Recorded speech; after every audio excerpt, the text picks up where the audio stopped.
buffer time? What is buffer time? Is what buffer time? Hey there, buffer timers, and welcome to our special Monday night edition. After we skipped Easter Sunday, we've got a bunch of news to get to. We've got Disco, 2 episodes dropping this week. So we're going to take a look back and talk about what we like and didn't like about each season, and then talk about what we want out of a season 5, and some predictions. So let's introduce ourselves and go around clockwise. I'm Dustin from Best of Trek, Worst of Trek. I'm Ren from Ren Rants. Hi, I don't have a witty name this week. I'm just boring old Delph. Never boring. And I'm Scott of the YouTube channel Opinions No One Cares About. All right. So, I mean, I'm assuming just about anybody that's seeing this at this point knows that we've had a ton of news come this past week. Section 31 is confirmed in the Lost era sometime, and Rachel Garrett will feature. That's going to be awesome. Academy confirmed in the 32nd century, which we had thought, with the biggest set ever in a Trek show. I'm so excited just to see it. Okay, I guess. I'm really excited for it. I know I should be saying more since I was the one that wanted an Academy show, but I didn't want it like this. I mean, just think about it this way. I mean, Prodigy was just billed as a kid's show before it came out, and this is supposed to be like CW Trek, and maybe we'll love it. You don't know. You don't know. I'm open to it. I'm excited. Okay. It's okay to be skeptical, though. Supposedly, we have 2 Trek movies left in the pipeline. The 4th Kelvin movie, which, sure, Really? I'll believe it when you have a little bit more. I guess. And another unnamed title that could go into production by the end of the year. So, Do we even know, is it like Kelvin or is it something else? no, something Or- that's not Kelvin. That's all we do know. Really? There's a potential Kelvin film that's supposedly still in the works, and this other thing. Neat. That would be that like another long track like Section 31, or an actual like in theater thing. We don't know. What we also do know, unfortunately, but we pretty much knew, that Strange New World Season 3 won't drop till 2025 now. So it's looking like what we've got this year is this season of Disco, Prodigy, and Lower Decks Lower Season Decks, 5. yeah. And that'll be it. That's still a lot of Trek, but It is. They just left us on such a cliffhanger, and it's just a very long time to hang on a cliff. My little arms are tired, okay? that's really fair. And Jonathan Frakes teasing from I Twitter or some social media somewhere that an episode that he's directing in this 3rd season is his favorite thing and the best hour of television he's ever directed, was the quote. So after Those He Old just- Scientists and his first What a Trek say. direction in the one with Lal, I can't remember what's the name of that. Either when The Lal Offspring. gets The credit, Offspring. both of those are like, they're amazing, hard to be topped. So if I Jonathan remembered Frakes is an telling me that episode he's got title. something better, I am excited. I can't believe I remembered an episode title. I deserve 50 points. All right, I think that's all the news. Did I miss anything? The April Fool's prank. I've Oh. seen a few, April, but the best one I saw today was Star Trek 4 is canceled. They're moving on to Star Trek 5. I was so In the current timeline. I watched Star Trek, and for a brief second I was like, what? And I was like, oh, it's April 1st. Okay. Mm-hmm. Okay, so down to the matter at hand. We've got 2 episodes coming this week of Disco, and before we get there, let's go back and talk about where we've been. So, season 1. Let's just kind of go around and what worked and what didn't for you in season 1 Disco. I did like the evil Lorca twist. I thought that was surprisingly well set up, and when you go back and watch it again, it's right there. It's in front of your face. Like it was just very nicely planned. Uh, I like the Pixie Dust vibe. I think it's cool. Uh, I like that there are gays.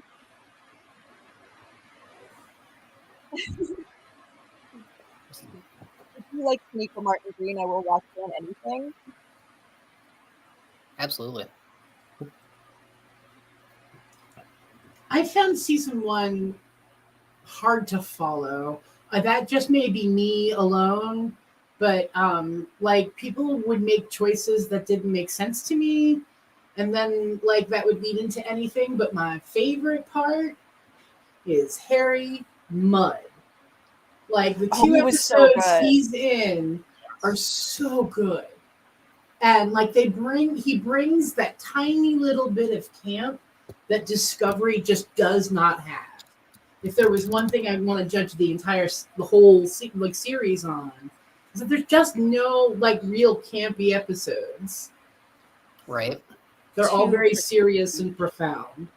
Ah, yes. Yeah, I agree. I think it's Disco's best episode, and it's kind of tragic that Mhm. it hasn't topped an episode from its first season. Yeah. Yeah. Do you know what it took me far too long to realize about that episode?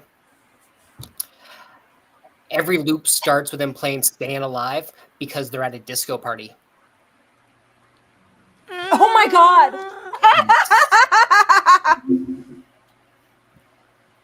Yeah. I feel like I should That see was so myself out. good. I hate you Like- forever, Scott. You deserve like a Oh. premium dad joke award for that one. Like that was primo. Father That of was very three. good.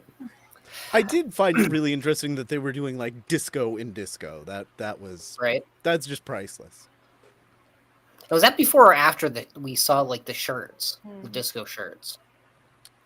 It was there was think one it's in that before. episode because I think Burnham was running. No, maybe it was earlier than that. She's Man. running in the I hallway think wearing it's a little disco later, shirt. but I might be wrong. Oh yeah, with Tilly's captain training. That was Mhm. cute. I liked that Mhm. too. I love Tilly. I love everything with Tilly. I especially like young and naive Tilly. Like I think that's almost more relatable than when she becomes first officer as an ensign, and like I think I just like her as being still the person who yells "That's fucking cool" in engineering. Like that's the Tilly I really love. First person in Trek to drop an F-bomb. Yep. I Yeah, love that Tilly it's is- her because she's so wholesome too. Right? At least in this first season, and like her growth is just excellent. I think I like her better in the second and third seasons. Oh, particularly the third, until Saru decided to give her, command. But we'll get there. We'll get to season 3. Season 1, Tilly. I mean, yeah, she plays the nice, smart kid, and it's a great start to the character. Yeah. I hated the Yeah, to be Ash honest, I Tyler really- twist. Oh, sorry. Go ahead. Oh yes. Yes. I was just gonna say, really, honestly, really love the ship. Love Disco itself. It's really it's kind of an updated version on what's very basic design of the Enterprise with the saucer section and a couple of nacelles and all that. And they like the way they adjusted it so that I don't know if you can see this gap, and then it rotates, and the way it travels too, discovering the mycelial network, this whole new way to travel the universe is really cool. The USS Pizza Cutter. I don't think it's going to win any beauty contests, but I do like the ship overall, and I took a lot of flack when I did the ship classes video, and I ranked it the second best, just mainly because of the spore drive. It really Right. wins it. Like, if you're pitting ships against ships, the Crossfield, it's not the prettiest girl at the dance, but she'll get you where you're going. Yeah.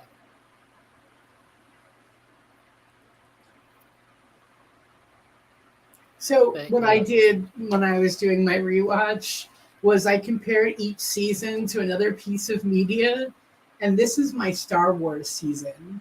It just felt like there was more Okay. diplomacy and talking and politic and who's with who and what's with what. And to me, that's what makes Star Wars kind of harder for me to watch. I love it, but I have to like sit and take notes and kind of figure out who's talking who and why.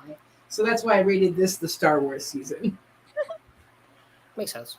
That reminds me of another thing that I actually really liked, which was I liked the like freedom fighting in the Terran Empire. I thought that was a really cool storyline, and it felt very Oh, yeah. Star Trek. And I think that's like my biggest gripe with especially the first season is like for a as a sci-fi TV show, it was good. As a Star Trek show, it didn't feel like Star Trek to me a lot of the time. Like it had its moments, like Magic to Make the Sanest Man Go Mad, but a lot of the time it was just so like grim, dark, and gritty, and I'm just like, Like who is this DS9 for? has some of that, but it also had some like better lit episodes. But I think again, we keep running into this barrier of the 10 episode season. Is that they don't have the time to tell the more funny one-off Data falls off a hill and we have to figure out what to do about it sort of stuff. It's always like this is life or death all the time, and we have to keep looking or the whole universe will explode. It's also so much less approachable, like if you're trying to get new fans, because with the more Yeah. episodic format, you can just show someone an episode and they can get what the show's about without having to have like a whole bunch of context. I mean, I guess depending on the episode, but still. But like with Disco, you can't really do that because it's all like a big long plot. Yep. Now, I'll say two things about that. For one, as long as you've already seen the whole thing, if you go back and you just kind of try to watch the episodes, episode by episode, you start picking out little things that you like about every single episode, and you realize, like, none of them are as bad as anything in old Trek. Yeah. For me, the worst episode of Disco is still a third of the way up the ginormous pile of episodes of Trek we have. And I also think that it's okay to have, since we've had so many serial episodes or non-serialized episodes, and now we've got other ones that are going on at the same time, it's kind of nice to have a streamlined thing that you've got to watch the whole thing. You've just got to have it pay off better. Yeah. And that's Yeah, I been think the that's fair. frustration, and specifically in this first season, I think my least favorite episode is, or second maybe, is the final episode. It's like an anticlimax. I mean, great, the Klingon war winds down, but like they wound us up, and then it was like, oh yeah, oh you gotta do what Starfleet does, and bad admirals. You rethought it because somebody that you kicked out of Starfleet talked you into it. Thanks. Other than that, the build-up was great. The Mirror Universe stuff was amazing. Yeah. I love Mirror Lorca. And Yeah, I just he's think really in fun. general, I think that the mirror universe through Discovery is feels so much more real and fleshed out. It's not just a couple of guys like looking like they're pirates or whatever. It has like it has a structure and a culture, and that's what I like about it a lot. Oh, I did hate what they did with Dr. Culber in season 1. Like, it's nice that they brought him back. But stop killing. but- If you wanted him, stop. Don't kill your characters. Yeah, that's my thing. And especially like you're really gonna do it with the queer character. Really, that's Bury the your one. gays, That's the the one you're trope. picking out of everyone on the bridge. Like the payoff where they bring him back in like what season 2 is very romantic and stuff. But I was too mad about it. And then they did it again with Gray, and I'm like, are you kidding me? Twice? I just didn't. Don't And fall in like- love if you're serving on Disco. Like, fine, yeah, that was all fun for season 2, great, but I didn't really get the whole, like, oh, because Stamets was near him when he died, Now he goes into the Yeah. Mushroom Network. Yeah, that's Like, how that works. what? That was That is some suspension of disbelief just lifted right off my shoulders. it was very silly. And I don't really understand like the point of it. Like I guess it was to show that like, oh, Ash Tyler's bad again. But like, Ah, yes. okay, now we get to watch Stamets suffer. That's cool.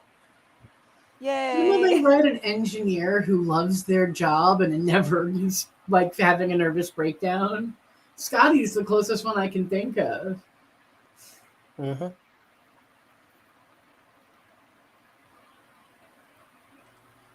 So, anything else about season Wow. 1?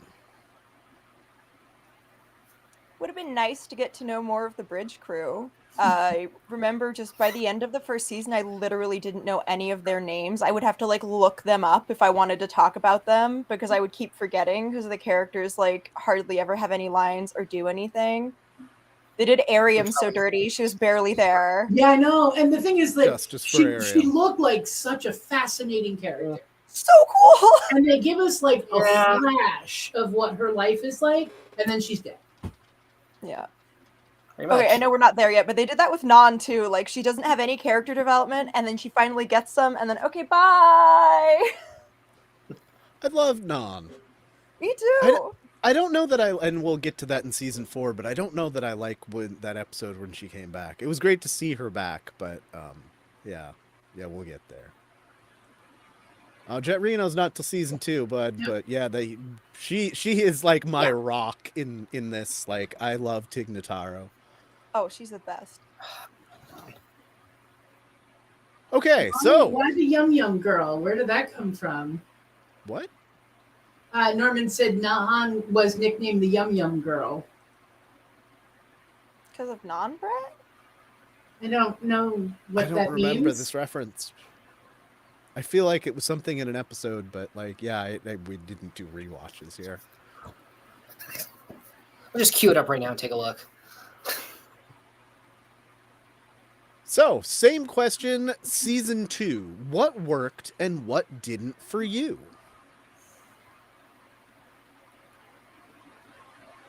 Okay, season 2 is the one with the Red Angel, right? Yep. And Control. Okay. That was a very cool idea, and I thought it was going to be a way to like a jumping off point for more like episodic explorations of them like exploring different stuff but then connecting it with the Red Angel. So I was like, okay, cool. And then they did that for like 2 episodes. I liked Pike. He's awesome. Doesn't like. I think that's probably why season 2 started the way it did with like Pike showing up. By the way, Ren, because you're talking about not knowing everyone's names on the bridge, and then he shows up like, okay, everybody introduce yeah, yourself. that's true. I called Also, this season the RPG game season because it felt like it was all of the different episodic points were woven together with an overarching theme. And so it was like this, our little adventuring party now goes to the place where there's a big church. And now we go to another planet and we have adventures. So that it felt a little bit more episodic, but in the same way that like a D&D campaign feels episodic. Like you're still playing the same characters, you're still in the same world, but like something new is challenging you this week. I liked the Red Angel stuff. I think Oh yeah. it had too many stops along the way, and I didn't like. I have a big problem with Michael's real mom plot stuff. I'm Like- with you. If there's another plot that I'm like, I don't. So she went to the future in the Red Angel suit, and then became a Romulan nun. Like, and we never really find out a lot except like, oh, I was homeless, and then they took me in. Like, but you stayed and became one? Like, where did that come from? So the beginning They of allow all the Red that? Angel stuff, like, I'll deal with Spock being, her half brother, but having her birth mom show up randomly is weird to me. It was very silly. I guess it was Fair. silly in a Star Trek way, in that like secret undead relatives showing up is a thing that they do. Yeah. but it was still just like, just This one though. just ridiculous, a ridiculous payoff. And it also like undercuts all of the like childhood trauma.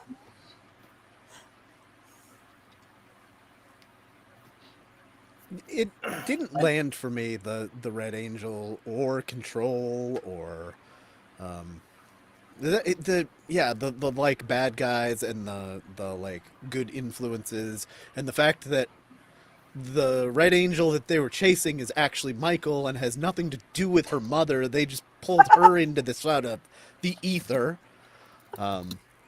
Season 2 is my second favorite, or is my second least favorite of these seasons. And it might have continued to be the worst had not season 4 come, but we'll get Oh, there. there you go.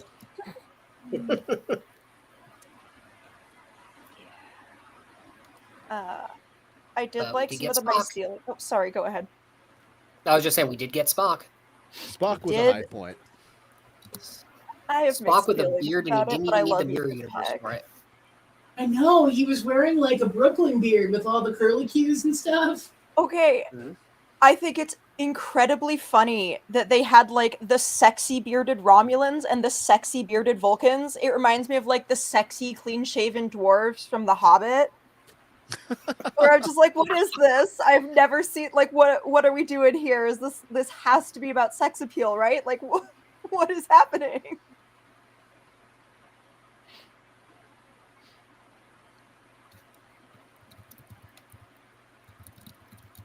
Yeah, so as far as things that worked, Spock and his mom, I loved Amanda in that season. I love the all the additions of Alice in Wonderland references, Yeah. and Pike, and that's all the season really had going for it. It had all these small moments, like Tilly had some really nice growth. We got Culber back, yay. Stamets had some growth. Everybody had just a pinch of growth. Okay, great. Yeah. I'm glad that they took the time to set up the time differential between seasons rather than Right. us just end season 2 and then tune into season 3. Oh, 32nd century now. Like they at least set up like why they went and why they like what the focus was so that it wasn't a surprise per se. And that we could just go into season 3 immediately, which is what happens with the 32nd century. Though I the think real it's- head scratcher there is that they went to the 32nd century to avoid Control, but then Georgiou defeats Control just before they go to the 32nd century. So why Well, they did they didn't go know to that. anyway? I hated the Control plot so much, and also I thought it was absolutely hilarious that at the same time 2 different Star Trek shows had just the most poorly thought out AI plots ever. Like, I hated season 1 of Picard's big AI storyline. I Oh. thought that was just The ending sucked. awful, just so poorly done. Also, just the Romulans like beating their heads in with rocks was just so just over the top. Like, it was very silly. And then I don't know, I like thought that was pretty cool. fair enough. And then like yeah, to also then go back to Discovery and then be like, oh, it's another evil AI. That's the big plot this season. Cool. Could be that the writers were starting to project their fears about what AI is about to become. Very true. Yeah, that's a good point. I mean, but I don't think anybody, even when those were written, would have predicted where we are with AI here just a couple of years later. Like Yeah. it's gotten real just in this last year. And so, yeah, questions that we need to Oh. ask. Star Trek talking about the real world through a lens, but I don't think it envisioned us getting here so fast. We gotta watch out. Norman brought up, I really liked Saru's you know what I mean. That was Vahari? cool. Yes, Vahara. I love that whole Right. episode. I loved the idea that you could overcome it, but you just have to wait. Because a lot, I mean, you know, especially dealing with disabilities, sometimes even doctors have told me, like, well, we can do this thing that has a 30% chance of survival. or we could do something else. And I'll be like, And so the idea of just watchful waiting and knowing that, like, maybe there's something after this. I don't know if he really believed that, but it felt like that to me. Also just thought it was very, very cool that they really set up the idea that he was the prey species, and then they flip it on its head and it's like, oh, they weren't the prey species, they were the predators and were being subdued. That's wild. Yeah, it's pretty good classic Star Trek stuff.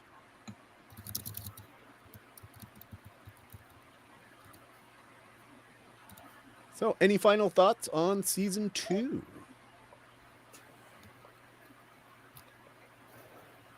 I didn't love that Spock and Burnham were siblings. I did like Spock being there because Ethan Peck is the best, but it just felt very like I understood a lot of it validated a lot of the complaints that this is the Michael Burnham show. Everything has to be related to Michael. Everything has to come back to Michael. And I think it kind of almost did her character a little bit of a disservice because, like, she could have just been raised on Vulcan. Why does it have to be Spock's family? You know, like, it was just, it was a little weird. I think we did get some great moments out of it. And I thought they had good, like, chemistry when they were in scenes together. But it just was, like, one of those things where I'm like, why would you rewrite this backstory, especially when he already has, like, a secret brother? Yeah, and what Norman just said, that's something that I've thought before too. Like, Saru's sister, like, they just liberated her. All these people do is harvest kelp. How does she know how to pilot a ship here by the end of the season? Plot device, Mr. Frodo. Plot device. It has something to do with the deflector shield, I'm telling you. It must, because my final takeaway is that I love the battle of the not the battle of the binary stars, the final battle in the last episode. It's a cool space battle, but it doesn't make any sense. Control's got them surrounded with like a dozen ships, plus all those mini ships. That should have been like a fire done. The Klingons showing up in the third act should not have changed the outcome of that battle.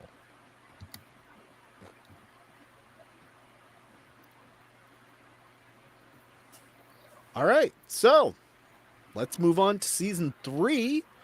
What did you like and what didn't work? I liked that they went to the future. I thought that was cool. It's kind of fun not to be constrained by, like, the story limitations of being a prequel. Yeah. Yeah, the future is cool. But, like, the entire premise of the burn was this kid got really upset and yelled loud enough to blow up all the dilithium. I don't know. Can't quite wrap my head around that. Yeah, that's just it. I really did like the idea of the burn until we found out that it was just a sad Kelpian child. Yeah, I mean, I liked the setup for the burn. It was just when we found out the cause, I was like, well, that's dumb. Although there is something very visceral about, like, the scream of a child for its mother being able to destroy worlds and ships and stuff. Like, there's a metaphor in there somewhere. So I actually didn't hate that either. It reminded me of the Doctor Who episode, The Empty Child, a little bit. Just about to say that, Ren. Yes! Yeah, where, like, a little boy, like, looking for his mother is, like, wreaking all of this havoc on people. I didn't hate it. I thought it was kind of dumb, but, like, in a Star Trek way. I can watch the part of that episode with the man who's trying to keep the Starfleet alive, or no, Federation alive, where he's the little bird alarm clock and the bed that disappears. Like, that was the first time I was like, okay, I'm living into the future, because that is so cool. And I love the idea of, like, this man who wakes up every day and his passion, again, I guess maybe this is something I need to learn.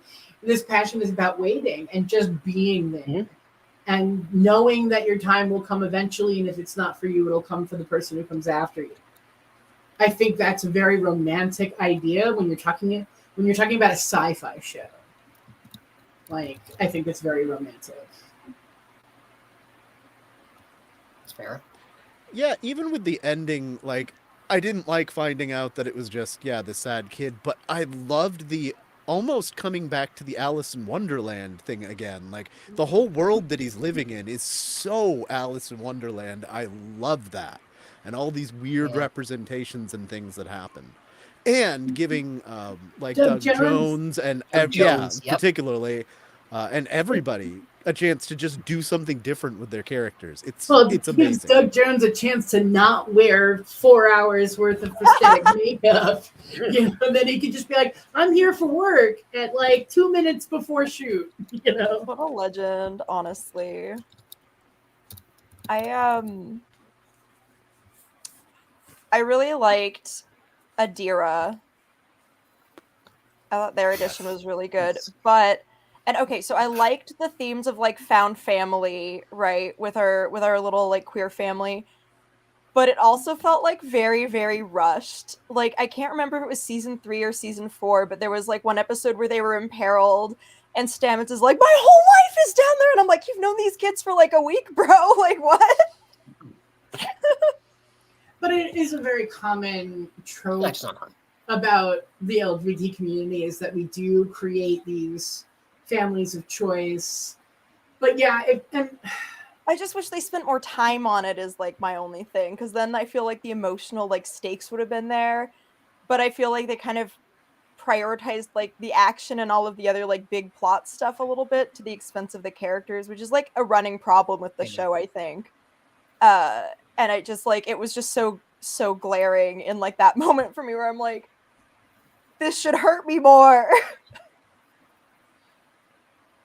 Yeah, I did like though. Oh, go ahead. Scott. Yeah, go ahead.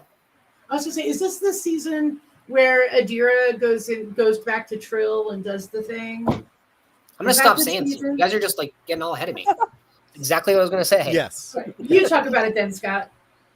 No, I love that. Not only the fact that they somehow achieved, a human with a Trill symbiont, but that they were able to go to the Trill homeworld and reconnect with all of the former hosts. It was like a Zentara, but without like the bodies involved. And I thought that was really neat. I wish they had spent 5 seconds more so that she could talk to anyone but Senetal. Just so that we could get a sense of like what's in her head, because I do like that Adira is not treated the way Dax was, where everyone went to Dax and said, you've been living for 800 years, you know everything. And sometimes that comes in with Jadzia a little bit, whereas Adira doesn't seem to get as strong a connection, and they don't use her as a plot device to be like, well, look back into your history and figure out this puzzle or whatever. I like that. And I liked that their gender was treated like it was a non-issue. Mm-hmm. Like they have their moment where they correct the pronoun and kind of explain it, and then everyone just uses the right pronoun. I think Stamets corrects one person. And so I like that it wasn't like the special episode of the season. So... very special. I thought it was a little unbelievable when like Burnham and Adira are just like, oh yeah, I guess they can like breathe underwater or whatever, however this works. It got a little too meta and a little too surreal for me. I loved the recreation of the cave set, the symbiont pools. And I did dig the coalescing with yourself through your past hosts, but at the same time it just like how we got there was a bit hokey for me. Again, I'm going to go back to, I think it suffered from not enough episodes. I am like, if I'm going to be on a, what's it called? I'm thinking of an Apple box. I don't know what the word I'm looking for is, but like if I could stand on a soapbox is the word I'm looking for. I can stand on a corner on a soapbox. My thing would be, I am sick and tired of 10 episode Star Trek seasons. I get that they're easier for the streaming service, but we just don't get the same richness of character development. We don't get a chance to breathe, which I think is something that Discovery has wrong for it in a big way. is that there's no episode, there's no Dear Data, there's no anything like that because they don't have the time.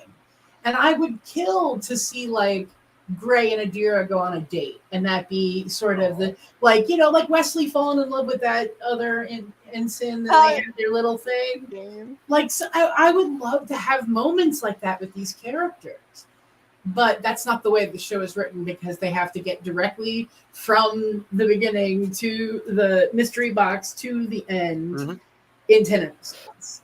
So I wish I could. Yeah. I don't know. Well, the 10 episode thing, it works for some shows, but like when you've got Disco, which is really doing an overarching story and, leads that whole thing where you kind of feel like you have to do the homework and watch everything beforehand to know what's going on. That's the point when you need a longer season. You need a old school, 23 to 26 episode season, that culminates at sweeps week. Yeah. I mean, they had 15 episodes in season 1 and then 13 in the subsequent seasons. And like, yeah, even that doesn't feel like enough. I wonder how many we're going to get this season if they're going to cut it down to 10. But like, yeah, I miss filler episodes. I agree with you, Del. I want them back. I mean, that's to me the glory of Star Trek, and I'm including like TOS and even TAS to some degree, is that it gives you moments of levity so the future doesn't feel so fucking depressing. Right. Like, if they're stuck in a war and everything. I mean, even DS9, they're in the middle of a war and they have time to go visit the holodeck to do a casino. Jadzia and Worf have time to get married. Yeah.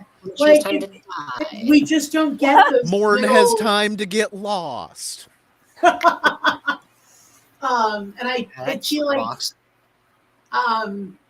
I really would like to see that with these characters. They have such potential. I mean, we see a little bit here and there, but I really wish that we could, and maybe these shorter, longer tracks, I don't know what to call them, maybe will give us that opportunity if Section 31 does well. Maybe. But right now, Star Trek's in such peril, I have no hope for the future. Yeah. I don't know that Star Trek's in peril because it's one of the strongest things Paramount has going for it. And anybody that's buying Paramount right now they might not push Star Trek in a good direction, but I don't think it's going to push it off the air just yet. I think we've got at least till 2030 before we take another break. That's my feeling. Great. But I might be wrong. We may be out of Star Treks in a year or two. I mean, Lower Decks doesn't have a renewal beyond season 5. We don't know if this is it. Which, I mean, after 5 seasons, that's a respectable run. But I'd like more of that. There should be at least, a few more Strange New Worlds. You miss 7-season Trek shows. For Disco, at least, though, it's been the same amount of time as a 7-season. Yeah. I think back in the day, it's been 7 years since this started. So, all good things. And all so my medium media things. choice for season 3 is Lost. Because it really is like you keep having these really meaningful episodes, but you have no idea how they tie in together. And the more you try to solve the mystery, the more off the path you are. Like it just doesn't follow. No one in their right mind would be like, you know what I think it is? It's a kid Kelpian caught in his own dystopian holodeck where there's a monster trying to kill him all the time, and his friends always show up as holograms. Like, they could have done a lot. And I think if they had more time to breathe, but yeah. I'll say I think this right here might be the best Mirror Universe episodes in the franchise. I love Terra Firma parts 1 and 2 and The Guardian of Forever and setting up this whole Section 31 long track. This was great. Carl can be my daddy whenever he wants. Okay. Because he's just that kind of jovial. I almost imagine him being like sitting on a park bench and you walk by and he asks you a question and that kind of draws you in and all of a sudden you're having a conversation with a stranger. It felt like that to me. Plus, like the idea of when they ask him what his name, and his name echoes when he says the Guardian of Forest. Look, that was that little taste of camp. He was that little taste of camp again, where it was like, yeah, I guess we're Star Trek. We should make this a little funny. But yeah, I mean, I love that episode. Nice redemption for Emperor Georgiou. Yeah. Mhm. Why does she kill Stamets in the Mirror Universe? He does this Because it's aerial. like killer There's this people. aerial thing happening, and then he like recites a poem, and she just offs him. Am I wrong? I don't I don't remember, remember. honestly. I remember the ending fight scene, like where like everybody kills everybody. That Yeah. was a thing. I don't remember. Like Stamets does die, and I thought guess it was maybe like- she did. I think you're She right. just Isn't had he to an order evil his bisexual execution. in the Mirror Universe? I kind of hate that. I think he is. He's I what? don't know. I think they Bi. made him an evil bisexual in the Mirror Universe. Like, I think he and Giorgio He had did. a thing. Giorgio- And it's Giorgio very said so. weird. They didn't like listen to the criticism when they did that with Kira. I wouldn't call it bisexual, at least from my perspective. I would say there's some power dynamics going on. Mm.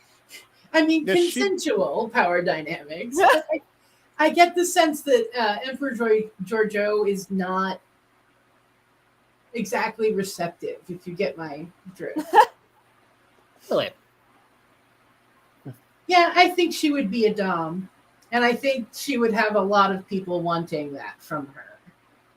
Same Yeah, with she Tilly, did though. say that he was like full on pansexual, and they used to have like some word I had never heard of and never heard since, like something type orgies, and I don't remember what it was, Okay. but it was like it sounded fun. It sounded High fun. orgies are just LAN parties. Oh God, did I make a joke that's too old? Someone out in the comments say something about the type orgies are like LAN parties. Anyway, What did you guys think of Osira this season? Other than the makeup, which I Oh. thought sucked, I liked her a lot. I thought That's she was one of the best villains Trek has had in a long time. She was really fun. the makeup was terrible. Her outfits don't fit Yeah. her right. That wig is pitiful. Like, as a drag person, this costume is terrible, and she would be eliminated. Like, oh my God. I just didn't. I wanted that powerful woman, like, villain. That I wanted. But then they put her in this really obvious makeup. Like, I mean, I know amateurs who can make that less shiny. You know? And I don't know if they were going for I'm always sweating or whatever. But also the cut of the wig. Like, I know they do this whole thing where, like, aliens just have different hairstyles, but there's a lot of hairstyles in the universe, and this one is not flattering. This is just the Wicked Witch of the West. It really kind of is. But testament to the actress that like she could act through this like bullshit that they put on her. It'd still be menacing. Yeah, overall, this is my favorite season of Disco, hands down. It was a lot of fun. Tilly came to the forefront, even though Saru put her in a position she never should have been in.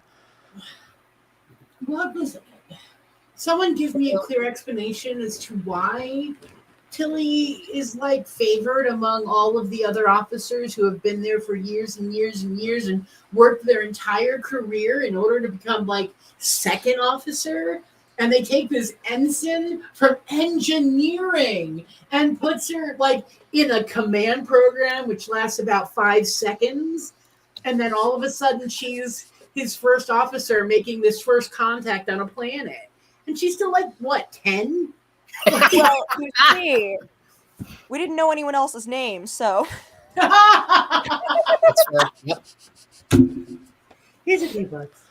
Couldn't have First Officer Reese or Oh. yeah. Detmer, she bled for the Federation. Come on. I know. Yeah, She was but- she was a little that's actually something that didn't work for me. I really hated her like, kind of crazy thing she had in that whole like when they had dinner together and it's like, Oh it's my that's a haiku 6565. Stamets blood is so, and she just like she I'm lost having a it, and I breakdown did here not at the dig that. table with everybody. I really feel that it was disrespectful to people who suffer from PTSD. Like it, and I don't mean to bring our like a joking conversation to a serious point, but like the way they just drop it, and like she's having these really serious physical as well as emotional problems, and then the plot just gets dropped. Oh, she's fine now, everything's great, nothing else is going to happen to her ever.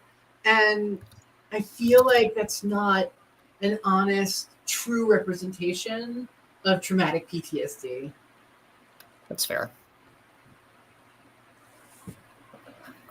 Oh, this season was also the beginning of like really big important things happening, right? But then everybody had to drag the plot to a halt while they talked about personal issues. Again, it's like they just don't have the time to breathe. Mm-hmm. But they did have a lot of personal issues, coming 900 years across time. And I thought, I like- think that gets worse in season 4, but we'll get there here soon. Go ahead, Del. I don't remember if it was in this season or in season 4 when Tilly comes to the realization that her entire family is already dead and has been dead for centuries. Like, I think that was the That's most season. real moment of them dealing with the jump to the future.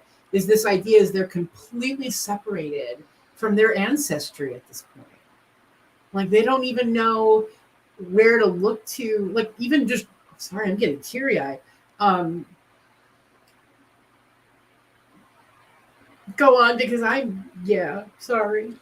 Well, I'll say my favorite moment with Tilly in the season is here in the bar in the second episode, right after Discovery crashes, and she goes and barters to get the parts they need replaced, and then helps fight off that. I can't remember his name, but I've seen him in a few things, and he was good. And this was like Tilly's shining moment, where she went from simple cadet learning things to like real world Tilly. I also I'm hoping in some way this was a prototype for like choosing a genre and sticking it through an episode. Because if this is not like the saloon doors that lead into this place, like Right. it screams like Wild West. And they do have a couple of other episodes where they kind of do what Strange New Worlds does now, where they have like an episode that just has a little bit of a flavor of a different kind of genre. Sure.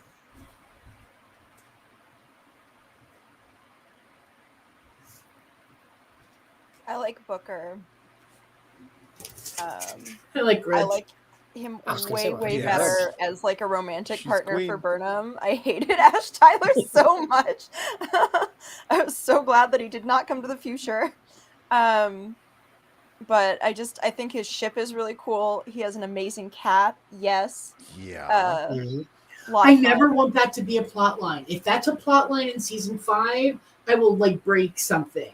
Is if Right. it turns out that Grudge is like actually a queen. I've been Oh, thinking that yeah, since in it somewhere. episode 1, it Okay. should be. Or if she's And like not just a cat like in Captain Marvel.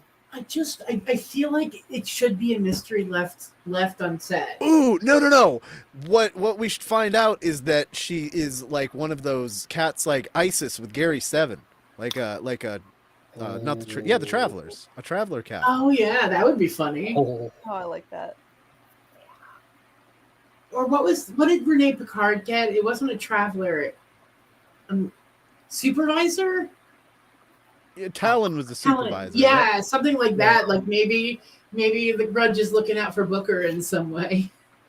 Yeah, that would be really cool. So there's an expectation for season 5. We need to find out a little bit more about Grudge. I have a graphic novel that talks a little bit about her life before. That's so cute. season 3 started, but it doesn't tell you like where Booker got her or anything. So the backstory Right. still could be something really interesting. Yeah. So actually, one of the only things that doesn't work for me in this season is the last moment with Booker finding out that Booker can activate the spore drive. Like, hey, cool. Except, like, why does Burnham like, all right, we're gonna dump the warp core. It's all on you. You've never done this. We don't know if this is gonna work, but by God, that's probably one of the most plot armory decisions she's ever made, and that's saying a lot about Burnham. There is a lot of plot armor going in Discovery in general where people should be dead. And I'm not even talking about like Culver, but like people who make decisions that like should end in death, but somehow miraculously they're saved in the last moment. Like there's a lot of that in Discovery in general, and it gets kind of annoying sometimes. They just don't have enough red shirts to like kill on the sidelines to make it believable. Oh, side note, I was just thinking about like all the people, like Burnham's died and had to be brought back, and Culver's died and people died, and so that like we call that Black Mountaining now. Yeah. Oh, in the natural. mirror universe, is that a White Mountain? Random thoughts I have. No, it's red, and it's like it is a mountain, but it has like a very smoothly worn pathway that's very easy to get to the top, and the top is a castle, and like it's basically a constant game of King of the Hill. Okay. That's my envisioning of what the Black Mountain looks like in the mirror universe. I was actually going to pull a game, a thing today, and wear my rabbit ears and say that I was the cousin of the great koala. But rabbit ears didn't work out. So, but yeah, I love it. Yeah. That would have been appropriate for this show. We have killed some characters and brought them back. Mm-hmm. I would love it if one of the shows, whether it's Strange New Worlds or Discovery or whatever, made reference to the Black Mountain. Like bring that as a real thing from Lower Decks into like the more live action Star Trek. That would be really cool. Like Michael actually dies and sees a like live action koala, and we're all just like, and then she lives. All right. So, any final thoughts on season 3? Two things. One, the only episode I think I actually have right in the whole run is, I'm pretty sure it was episode 5, because it's when they finally got to Starfleet headquarters, and then the crew's geeking out all over the different ships the way we as the fans do. Love that. That episode in particular feels like a very classic Trek plot. Just we help some people, and it's the people of Earth. What a fucking awesome plot. Go ahead, Scott. And of course, the introduction of Admiral Vance, who is so far from being a Badmiral, he's basically the best Merle. I think so. I mean, it's not hard. The pool in the Admirals are just so rife with stupid and corruption. As I just put in my captain's, my best captain's video, if Ron Tracy, my worst captain, hadn't had a run-in with Omega 4, he would have ended up being a Badmiral somewhere along the line. Yeah. Is this the season that has when he was living on Titan and he was like this weird antagonist? That was the episode we were just talking about. Yeah, okay. Sorry, I'm 8 years behind. But I loved that the idea of not being able to recognize other humans because of all of the adaptations they've had to make. That like, because that's something I get sometimes with Star Trek when I'm getting really conspiratorial, is this idea that like even humans who live in different planets, who've been born on different planets, they're exactly the same. They all have the same accent. They all like look the same. There's no like, I'm living on a planet that's mostly water now, so now humans have like webbed fingers or whatever. It's just like humans are humans are humans.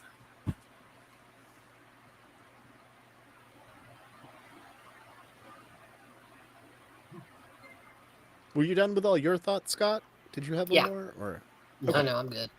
So yeah, all right. Well, let's move on to season 4. What worked and what didn't here?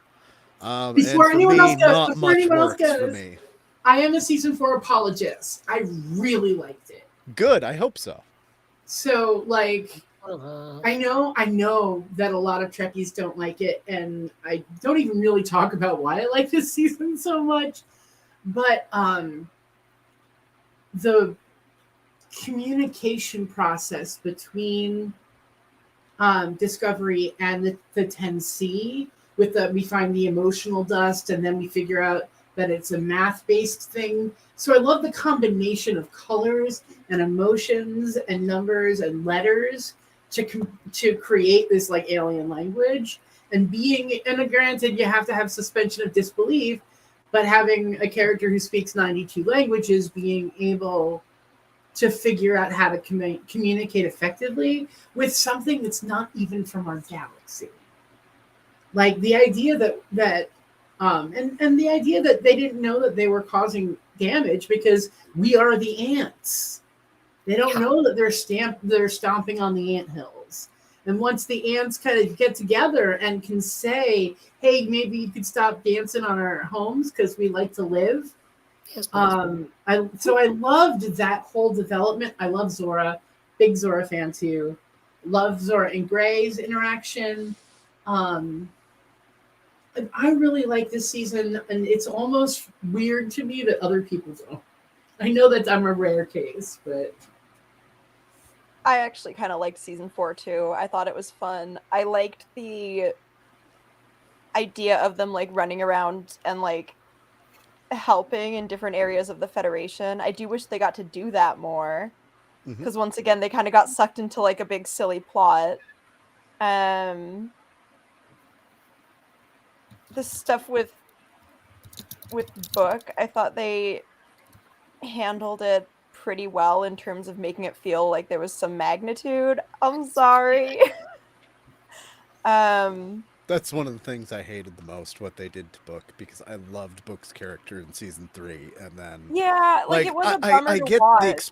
the exploration of pain, but like just watching the rabbit hole that he goes down from there to the end of the season, just it killed me, and I almost wish they hadn't brought him back after all of that, even though I love David Ajala in this role.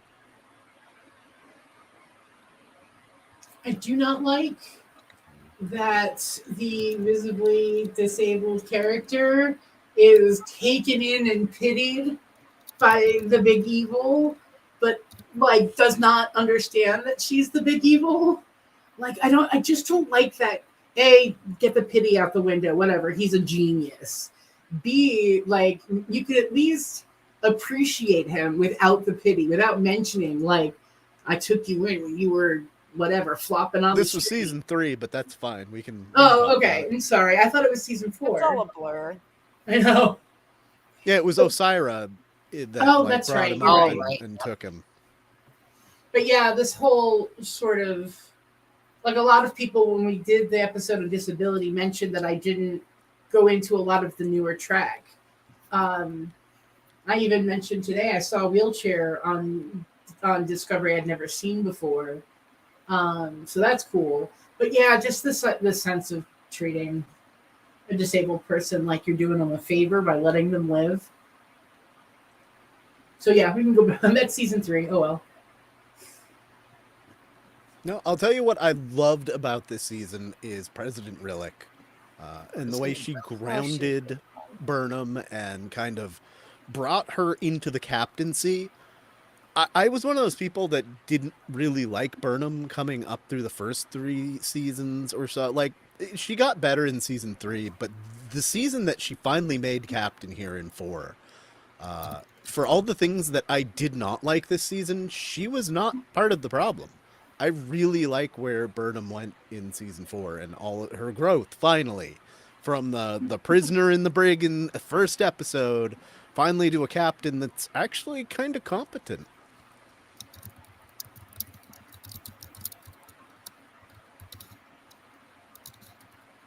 In general, I love the relationship between Michael and Saru. Like Yeah. from the beginning all the way through, that they have this weird power dynamic switch.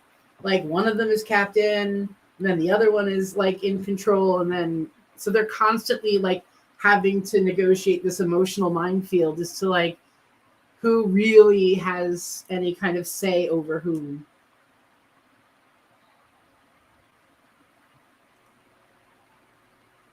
So a couple of my big problems with the season.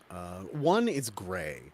So they've hyped Gray up, bringing Gray back, and like, Mhm. okay, great. Now we've got this other queer character, and then it goes for a couple episodes where Gray is just in like a scene before they speak up and are like, "Hey, I don't even have anything to do here. What am I supposed to do?" And the stuff with Zora was okay.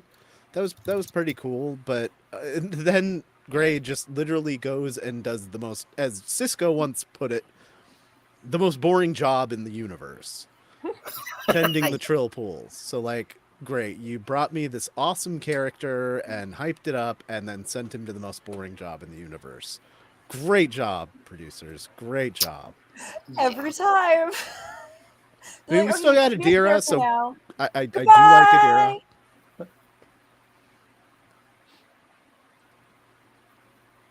But besides, yeah, that and Book just like falling apart through the season. This whole thing with Tarka was like probably maybe the dumbest villain character in all of Trek.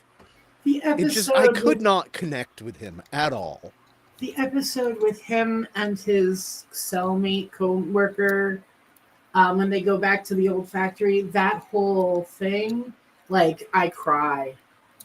Like this idea of this, because they don't really talk about the nature of, like, are they boyfriends? Are they like besties? Are That's they the sense you mates? get.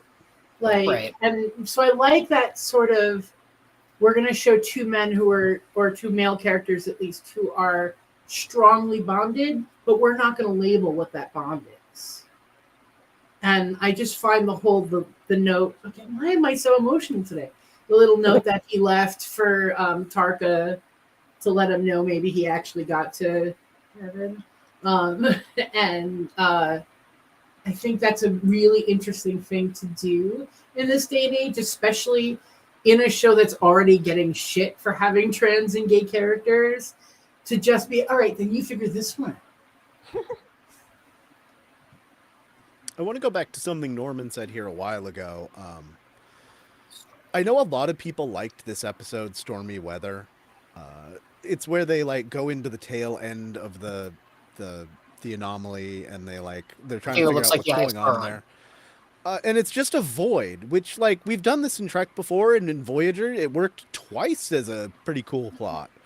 What doesn't work here for me is that at the beginning they start out and they're like, well, whatever it is coming towards us. And then we never go back to find out what it is that they need to get away from.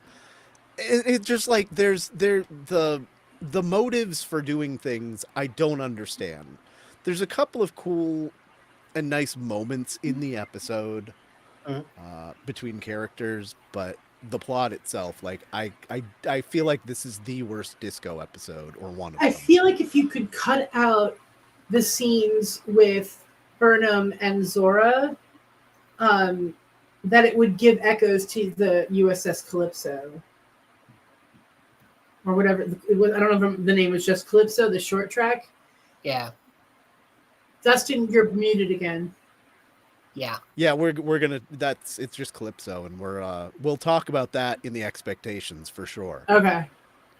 But Because I love, and also Stormy Weather is one of the songs like I would audition with and sing on the regular. So it hit me kind of in that place too, where I started singing it I was home alone, and all of a sudden I'm belting like this jazzy piece in the middle of nowhere. But the idea of being able to get through the ship burning up by being able to focus on singing. And yeah, anyway.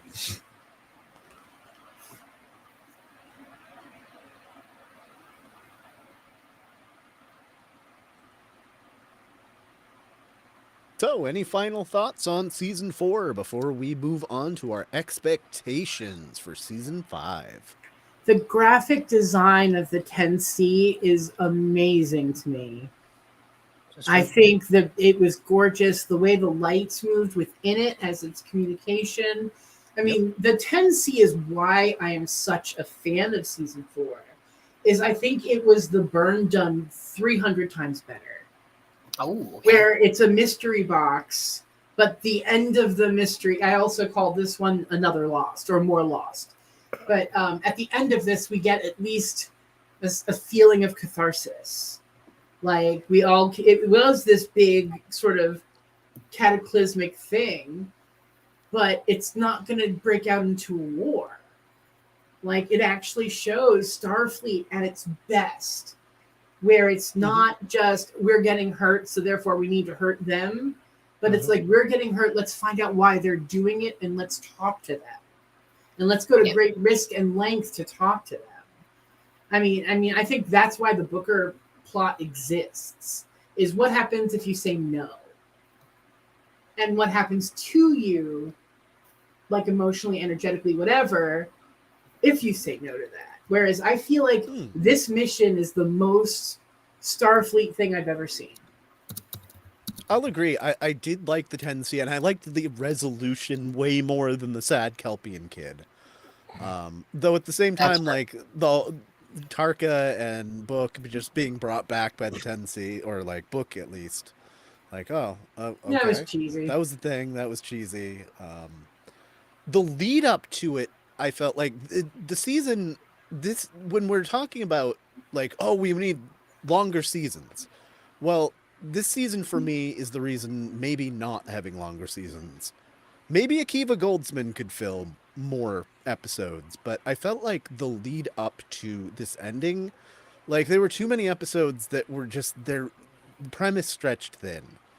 And then there was this whole thing for the last like 3 episodes where they kept foreshadowing that they might kill Detmer.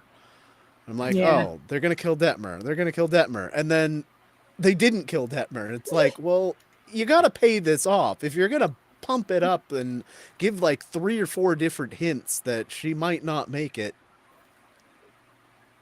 I don't know. I love Detmer, so it's a damned if you do, damned if you don't thing. But no, that's not this season. But Owo in the fucking fight. Am I wrong? Am I crazy again? They go to a pleasure barge, like Big Marge pleasure barge. Oh, the All In. Yeah, and Owo has to fight, and so she comes up with this scam of like pretending to get her ass kicked, and then she just goes crazy on the guy. Like that whole episode amuses the hell out of me. I love the idea of a pleasure barge. I want one.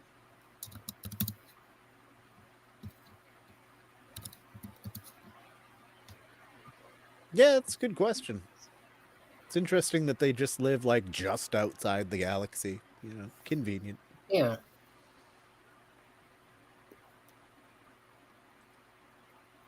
All right, so let's move on to our expectations for season 5. I want to talk about, what we want to see, what they could close off from previous story threads. Yeah. I want an explicit Detmer and Owo romance. Damn it. That 100 times. And then I want the adult coloring book. I mean, I would love for this to not have, a big mystery box thing, but I'm pretty sure they've already shown the trailer. So, literal if they mystery say the box. words action-packed any more times about the season, I'm gonna show them what action-packed looks like. Because, like, I know that, like, they're trying to say they're trying to advertise, like, this is not the last 2 seasons of Discovery. This is going to be action-packed and more like the old school and cool and stuff. They're building it up, and I think they're not going to be able to live up to the hype, especially if they're trying to win back people who left Trek because of Discovery. That's my unfortunate battles guess. In the first 2 seasons. How much more action do you need? Yeah, I know. But for me, the odd number seasons have been good. I liked 1, I loved 3, so I'm hoping 5 really brings it home. One thing I'll say about season 4 is that very ending, like where it pulls. There's a couple of great endings there. I mean, like where it pulls out of Earth and everything, but even just pulling out of the bar with like everybody hanging out. Those could have been perfect ending shots for Disco. So the fact that they went back and spent more money to close this off, this better be the absolute perfect ending. I don't know what that looks like now because now you've got to upstage the end of season 4. I like the idea that Norman came up with Saru and the leader of Navarre getting married. I love that idea. Their I like romance that. is I the like most that. adorable puppy love I have ever seen. They're so cute and like so different for a Star Trek romance. Mm-hmm. Like usually they're kind of either hot and heavy or never really get consummated. Whereas this one we think it's gonna get there, but it's gonna take its time. Yeah. I like the idea of Prime Lorca too. Like, where the heck is he? Oh, that would be fun. I Yeah. doubt it, but I hope so. I If he really hope shows up, I so. love I Jason. love that idea. Good. You have to figure out, how did he survive? How did he get to the future? It could really be done because here are a couple of things that we know from trailers and things. Looking in the background of the trailer, you can see a Mirror Universe comm badge symbol on screen at one point. Oh, okay. So there might be a Mirror Universe thing involved. But we know from this point in time that the Mirror Universe is too far away and you can't like jump to that universe anymore. So here's my grand theory. Del brought up Calypso before. Supposedly they're going to try and tie Calypso into this, which is the last short trek that hasn't really had anything to do with anything. Yeah. So it'd be my theory is that they're going to have to go back in time, go to the Mirror Universe for whatever reason, and then leave Discovery somewhere, use like, I don't know, the Guardian of Forever, some other way to get home, leave it there for 900 years and pick it up where they left it. That's my guess. That would actually be a really sweet ending. I know that would not be a very popular ending, but the idea that they kind of echo back to Calypso as they close Discovery out, Yes. the idea that like Discovery is gonna survive with or without this crew. And so that would be a really cute tie-in, but I think there's going to be explosions and faces melting and butt plugs. Like, I think it's going to be all of it.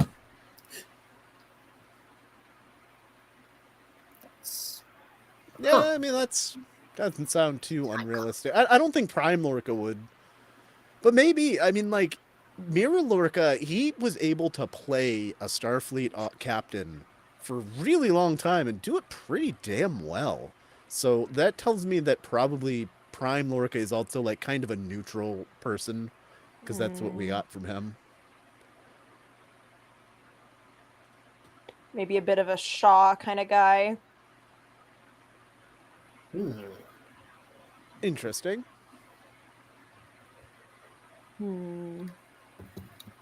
Yeah, Prime Lorca would be fun. Oh, sorry. I go feel ahead. like Spock has to at least send a message to Burnham or something to create a stronger bond now to Strange New Worlds. Because especially they're in this sort of era of trying to encourage new people. And I think one of the crowds that they need to encourage is people who are watching Discovery don't care about Trek. It's just a good TV show to them. And so if we can start to tie it to properties that are going to keep continuing, maybe they'll be willing to sample Strange New Worlds or Lower Decks. Wait. I don't know who that is, Wind Grace. No, I'm not sure either. Yeah. Speaking of people that we don't know who they are, I want to know more about this fucking guy. I think that's his name is Sarger, this fucking guy. Well, we had like Lieutenant Shifty, so I'm going to call this guy Lieutenant whatever, this fucking guy. Well, what we do know is that he's the same race as these guys from DS9's one episode where Julian and Miles finally became friends, destroying the Harvesters. I called these people the Who's from Whoville because their hair is just straight garbage. So I'm surprised they brought this back, but at least somewhere in those 900 years they got better hairstyling. Maybe they have the Harvester, like they brought it back. That would be Nothing's funny. possible. Yeah. Oh, okay. So Aldous Hodge was the actor in Calypso. Oh. Okay.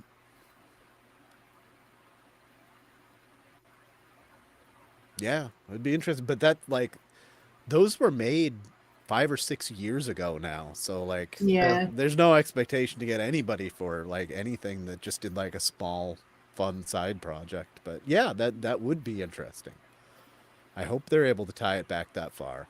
The only thing I'm not sure how they're going to work out is that in that, you clearly see that it's just Discovery. And now we've got Discovery A. So they might not be able to 100% jive the canon, but supposedly they're going to try. And we will see what happens. Yeah. My theory I'm about this guy excited. is maybe he's like the captain of Discovery because that's one of the tropes of Discovery. Every season we get a new captain. Everybody becomes captain. And it's kind of hard. It is kind of hard to go from the person that's clearly the main character since episode 1 that finally got captain to like somebody random that we've never even met. It's not Captain Owo or Captain Reese. Well, you'd think they have to leave the main cast to be able to go on away missions, and maybe this guy is like the Riker of them, being like, Captain doesn't get to go. Captain has to hide in his room. And so that Michael was like, screw that. I'm going on all the away missions. You can call me first officer, science officer. You can call me fucking mutineer. I'm going on the away missions. Well, it looks like she is still doing her old, like, I've got to do everything, Yep. even though Rillick supposedly broke her of that in the first episode last season. Hopefully we don't get a backsliding in character, because I was just talking about how much I built her up. I love how Burnham got better as a character. Please don't come down a peg.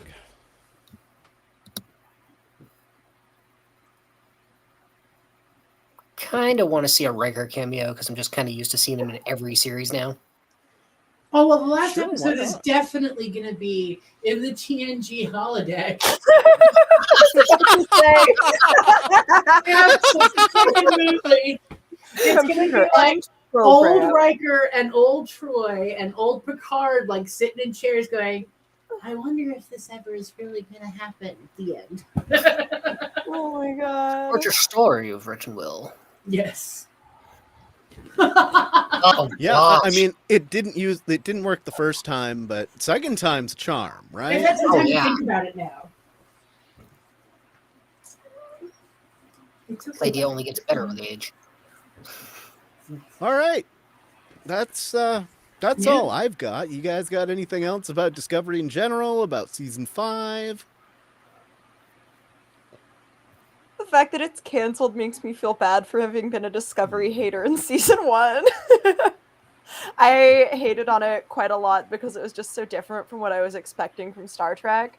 And now that it's grown on me, I'm kind of just like, well, damn it. As soon as I started liking it, it's over. Yeah. You know, I was saying earlier, I did not watch season 1 and 2 when it first came out. I didn't have the fancy streaming services I need. And I also was kind of reticent because I gotten glimpses of it, and I was like, I don't know. I can't imagine Neelix on this ship, so I'm out. But, but then I got won over, and I think that's one of the reasons why I'm more attached to seasons 3 and 4, because I had to go back and watch the other ones. But I think there becomes a point where you just get invested. Even though maybe you don't like it as much or there's some big stinkers in the way, but you're invested. And that's one of the things I think Discovery has stronger. Like, I think we've only seen that in DS9 before. Like, where you're really invested in the Uber story, I guess, is the best way to put it. Voyager MacGuffin. Thank you for knowing the word MacGuffin. Not everyone does. I'm trying to Yeah, but I mean, it's not truly an ending where Academy is going to be in the 32nd century. You got to figure we're going to probably see some of these characters again. So Yeah. that's great, Yeah. and I'm actually looking forward to that one. I mean, after Prodigy, that Yes. was a dark horse. I did not see coming that it was Yeah. the kids show that I didn't know I needed in my life. I was like, oh, Right? it's going to be a fun thing to add to Trek canon, and like I really enjoyed it. It's I awesome. fucking cried at the ending of season Yeah, one. it was really good. So yeah, well, we've got 2 episodes coming our way this Thursday, and we'll be back next Sunday to talk about this. I guess we'll have a pretty good idea what's happening. We'll have a fifth of the episodes already in. We didn't So- talk about Good. what Norma just brought up, so I want to bring it up. The idea that this French PBS station put out season 2 before it was out on Netflix, and it is one of these things where like I am ducking spoilers left and right, like just people who Mhm. want to Me be too. jerks Yep. and try and like even went and maybe found a like VPN their way to the French thing so they could ruin it for everybody. But so I'm hoping they bring it to Netflix soon. I don't remember if they set a date or not. No, they haven't, which But is like weird. the idea that someone else has already like shown it. Oh no, us Americans that always get the shows like months ahead of know. everybody else. I've We've never got to wanted be wait. French before until this Ah. moment. Yeah. All right. Well, we will be back on Sunday to talk about what we finally see. So, I'd like to thank you guys for joining me tonight and all of you for tuning in. And until next time, live long